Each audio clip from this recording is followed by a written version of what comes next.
I mean, ilna fl-imkien 8 snin u nofs, nafu kollox fuq xulxin. Ma n-segreti fuq xulxin, ġifiri, un-bat jidħol dak l-element ta' trust. Li tajt, ok, ma mlitilix dakinhar, ma mlitilix dakinhar, allura għax daħħa jgħid li vera mlita dakinhar, jew vera mlita dakinhar, ġifiri, tiġi minnek ukoll li inti għandek fiduċja bejnietkom li tafda. Even living away from each other. I mean, it was possible that one of us did something to trust each other and ourselves that would keep the relationship with each other. Sfortunatament hemm dik l-istigma lill-pilota mal-cabin crew tal-appetek ġbirina mit-3 u nofs. Lejx barra minn Malta. Kulħadd jgħidlek. Kulħadd jgħid, ġifieri. Ma xi hostess. Taf kif imma n-nies jgħiduha bħala ċajta, ma tisma' ċajta darba, darbtejn, 3 darbiet, jaf tibda taffettwak ftit. Tibda tgħid għax jien naf li mhux ħanagħmel xejn, imma tibda tgħid imma dak qed jemmenni li ma nagħmel xejn. Dancing. Actually, no. We have 2 stories about this. I don't know which one is correct. His mom is convinced, because his mom used to teach me when I was young. His mom was convinced that she brought him to school once and we met there. On an outing. On an outing or something. I don't remember this. I just think we met at dancing. Because we met when I was 8, so I don't remember. We have these 2 stories. Either dancing. I was 8 and he was 12. To dance. Sadly enough, had a crush on him my whole life. Like, since I met him, everyone knew I was obsessed. Obsessed, that sounds weird. Everyone knew I liked him. Like when you're a teenager, you have these lists of crushes, and he was always #1, and the rest would change. And then, as in, we were doing a show together, not of our dance school, something separate. We were spending a lot of time together. We had just been abroad together.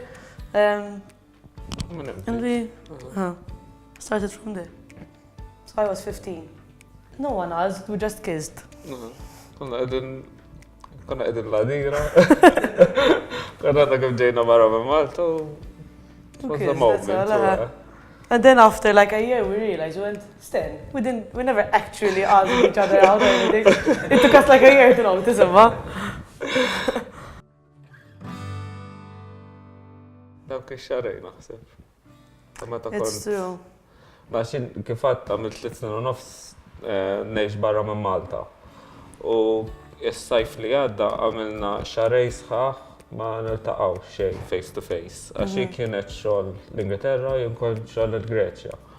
U kellna ħafna mix-schedule opposite għax taħdem fil-logħdi naħdem fil-għaxija, allura laqas ħin ta' Skype. U għamilna xarej sħaħ. Kważi ma nitkellmux. Ma tkellimna xejn. And there was no chance, we knew there was no chance of either of us meeting, like me going to Greece or him going to England, so it was hard that 2 months. Messages. Like literally, I would message him, I'd know he's on a flight, for example. U bat nasal jien nirċivih, nibatilha naf li tkun rieqda, imma dik il-fatt li xorta kellna daqsxejn ta' communication kienet ħafna. So one conversation would take like 2 days, sakemm. U fl-istess ħin konna nafu li dawk ix-xarej kienu ħaj jispiċċaw, dak kien sagrifiċċju li ddeċidejna nagħmluh flimkien għax it-tella tal-xogħol, jien kont qiegħed hemm mal-xogħol, ġifieri konna qed naħdmu biex inlestu għall-futur tagħna, sort of thing. Ġifieri konna nafu li għalfejn qed nagħmluha, mhux ġust badna ddeċidejna isma' mhux ħanaraw il-xulxin għal xarej. Dik naħseb li tqal. I think that was the toughest, it's true. And the first time as well, the first time he went abroad to study before these 3 years, he went for periods of time. I had never felt it, obviously, someone being abroad for that amount of time, so that was hard as well, the first one. But then it became normal, I mean. That was okay for me, as I knew I had to go abroad from when I started following this career path. So tipo dejjem kont naf li kont ħansifer. So għalija dik l-ewwel darba li tlaqt, għax għad ħanitlaq għal 3 ġimgħat għalija għad mu ma xejn. But to me it was like 3 weeks. Fil-fatt ġejt naħseb wara xi ġimgħatejn nżilt għall-lajt, I surprised them tipo u faqgħet tibki għad video tagħha għadt il-video.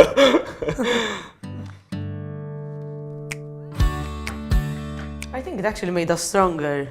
A lot of people didn't have faith in it, which annoyed me a lot. Like, from the beginning, when they knew he was going to become a pilot, they were saying, you're actually going to go into a long-distance relationship. But we were ready for it. Il-teknoloġija tajn ħafna ta' żmien għax rajta wkoll anke mir-relazzjoni tagħna, anke mir-relazzjoni ta' mal-ġenituri tiegħi. Pereżempju għax meta kont barra minn Malta, l-Skype pereżempju tintefa' fuq il-computer sija u nofs titkellem mal-ġenituri jew mal-significant other jew xi ħaġa. U tkun qed tagħmel sija u nofs actually titkellmu. Ġieli tipo tkun Malta fl-istess dar, xi ħadd fuq il-laptop, xi ħadd qed jara t-television. Tagħmel forsi ġurnata flimkien, ma ħadd ma jgħid xejn il-ħadd.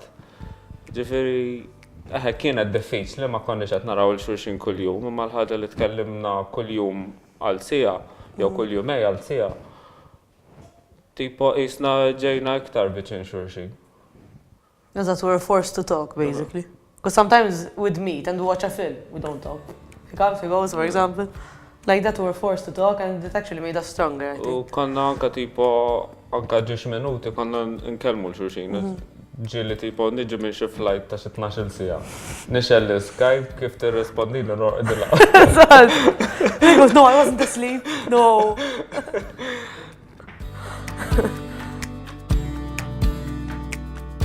Aħna fuq ċuċati diġġieltu. Per eżempju, issa mill-li żawwiġna bdejna ngħixu flimkien għax ma konniex ngħixu flimkien qabel. L-iktar ħaġa li ddejjani u dejjem ngħidilha fuq l-alarm. Għaddi iktar għala l-mobile tagħha għandha biex tqum fis-7 ta' filgħodu għandha 30 alarm. 30. U jien Let's say 10. kif nisma' ħoss jien nqum. Ġifieri di għandha 10 alarms. Id-doqqela wieħed and she snoozes it. Ġifieri di tibqa' 10 alarms, snoozing għal xi sija u nofs. Drives me up the wall għax tipo ġieli nkun ġejt minn xi night flight nasal lura fis-sija ta' filgħodu tqajjimni fis-6 u nofs. U jien waslu nqum inqum. But I really can't help it. I try, but I can't help it. So di bħalissa l-hot topic of the moment. Well, yeah, but we fight over stupid things. Like even in the past, before we got married, everyone was stressed, even with families away. And we'd fight about something stupid. And then we realized like, okay, it's not worth fighting about at all. We always solve it somehow. Naħseb qatt ma tipo għajjarna l-xulxin ġilina tkun fuq xi ħaġa żgħira, just we voice our opinions, imma the day goes on, tipo xorta we message each other li nħobbu l-xulxin u dal-affarijiet. Naħseb qatt ma ħallejniha taffettwa ir-relationship as a whole, tkun diskussjoni fuq suġġett iktar milli ġlieda. Exactly, and we're both hard-headed. So it starts as a discussion and then it just gets into like, but no! So we're both very hard-headed. For me to wake up. Sibna daw l-alarm clocks ikun ċurket li tilbsu and it vibrates, ġifieri forsi ħan nixtru dik. I don't know, imma. I don't know. My father the same until now. He doesn't wake up, so I think you're stuck with it.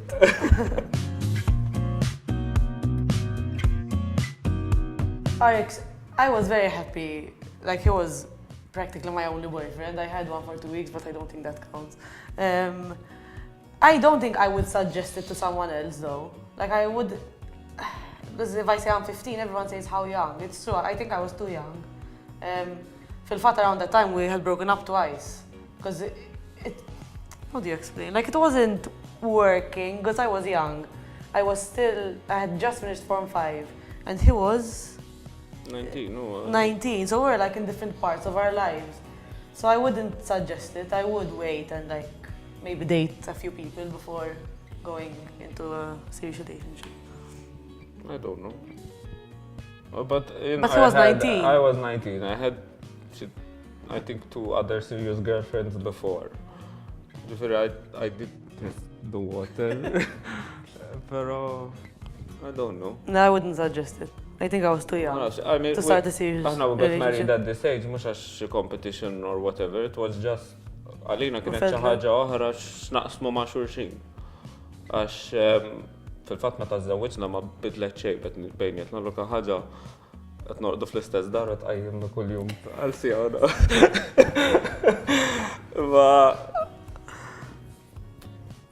Ma nafx, naf. Ma narax, aħna ħafna minn sħabna l-età tagħha qegħdin u hemm dak il-qisu aħna qegħdin iktar avvanzati minnhom sort of thing fir-relazzjoni għax aħna miż-żewġin. Għandna post, hemm min tipo qed tifittex għal post issa ma forsi waħedhom, hemm min laqqas tipo idea li ħajjiżżewweġ għadu. Imma It's not a race. it's not aħna konna f'pożizzjoni differenti, per eżempju jien kont jien ovvjament ili 4 snin naħdem iktar minnhom. Ġifieri bla ma ridna aħna qisna biżna pass. Asnaf, dulu. I don't want to be like the cheesy, she was the one. Imma. I hope so too. Ta' 19 sena kont naf she's the one. Ġifieri, I don't know, vera ma nafx. Naħseb kulħadd ikollu opinjoni differenti, dependi intkom bejnietkom x'ismu. U aħja konna lna flimkien 8 snin u nofs, imma konna lna nafu xulxin 4 snin qabel dik, ġifieri. More, she's 7 years. 7 snin u nofs. Ġifieri anka dik tagħmel differenza. At the end of the day, she's like a friend. She was a friend before anything else. So.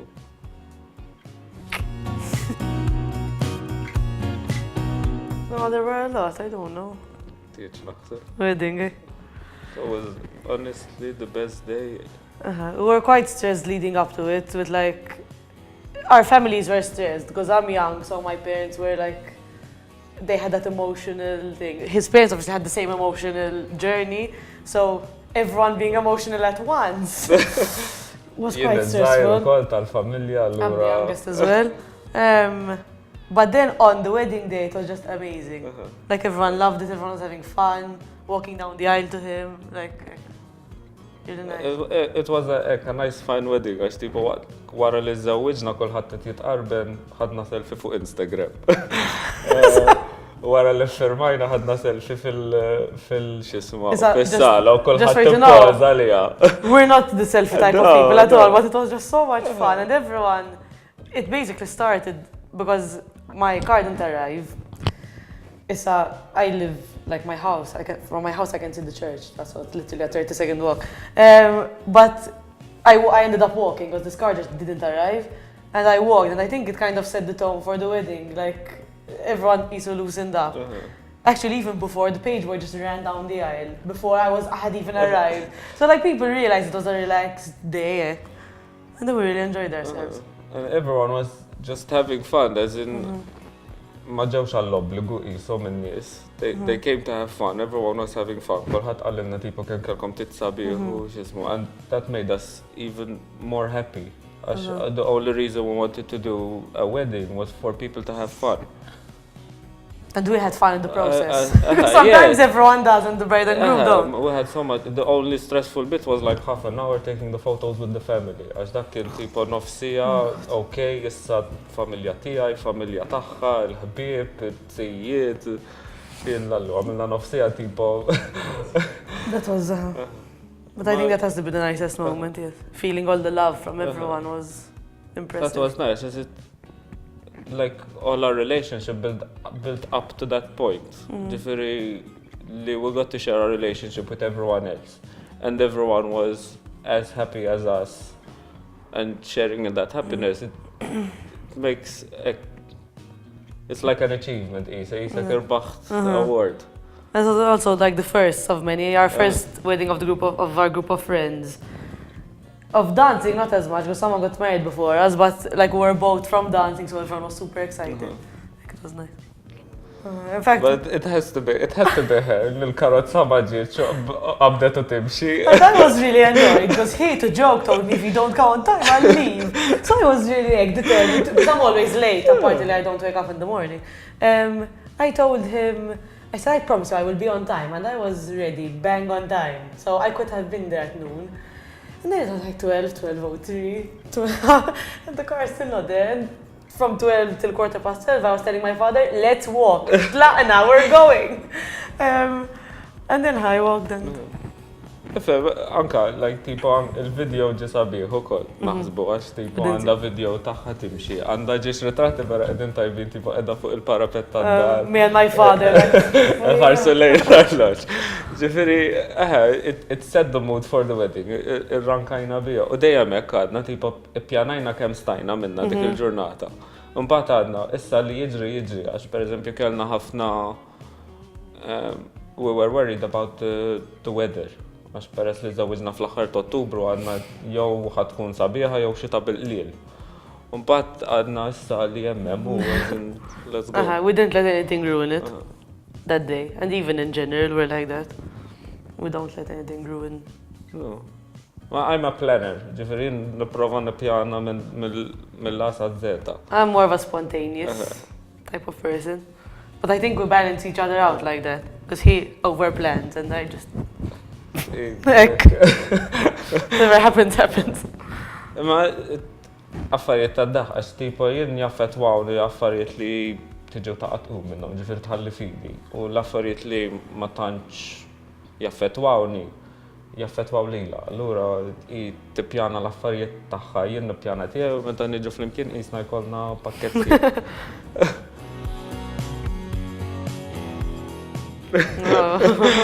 Tough question. So, ersilli neslik ta' nkunu qed nagħmlu xi ħaġa, pereżempju tgħaddi xi kumment jew għamlet xi ħaġa. U ġast nibda nnoxxa bid-daħ.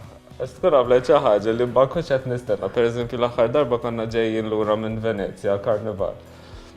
U l-flight kien kmini ħafna. U konna qed nistennew fil-queue biex niġu lura d-dar u ġast tiġi ġew id-nejja u tibda tkanta li Circle of Life ta' Lion King. Għax the sun is rising. Titla' xemx. U ġast tiċċajt f'nofs il-terminal, noxa bid-daħ. So affarijiet hekk tagħmel ċuċat li ħadd ma jkun jaħseb fihom li fi.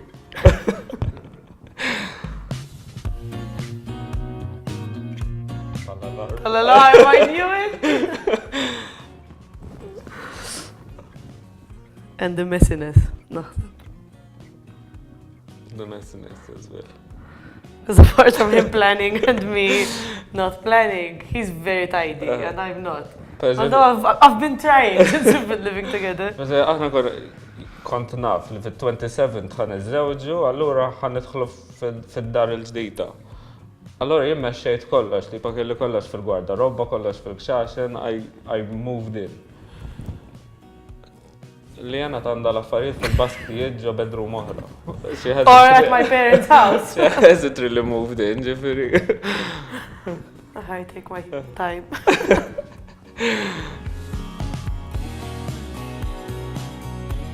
I think also, not silliness necessarily, just sense of humor and that we can have a good time together anyway. That's what I really like. I think. So, and everything else. Hard-headedness. Sometimes it would be about something really stupid. Oh, yep, I ate until like, because it's his opinion, that's it. It's the good opinion.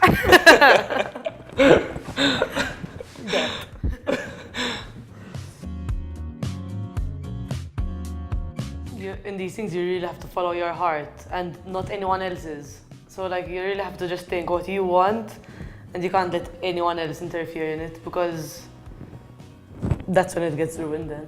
Like, I could have let a lot of things ruin it for us, like, as in not from Luke's side, from other people, from people telling me, oh, you're going into a long distance, are you sure? Or even when we're young, like, teenage relationships never work out. If I had let them affect me, it would have ruined it.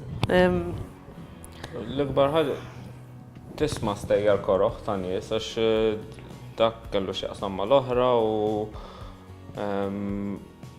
ma nafx jikdbu l-xulxin jew kollu jgħidu ma' xulxin jew kellha żewġu biex forsi jsalvaw relazzjoni jew kellhom it-tfal biex jissalvaw relazzjoni.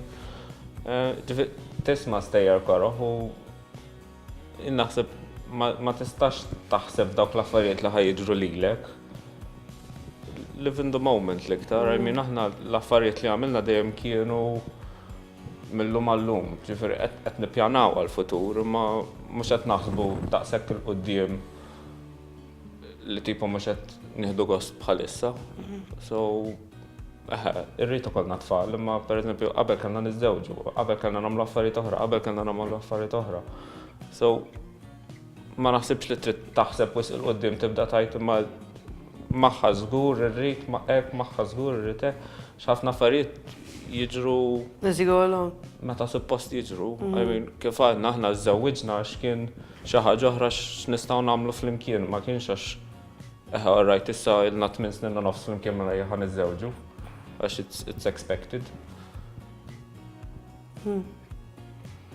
Not to race others at all.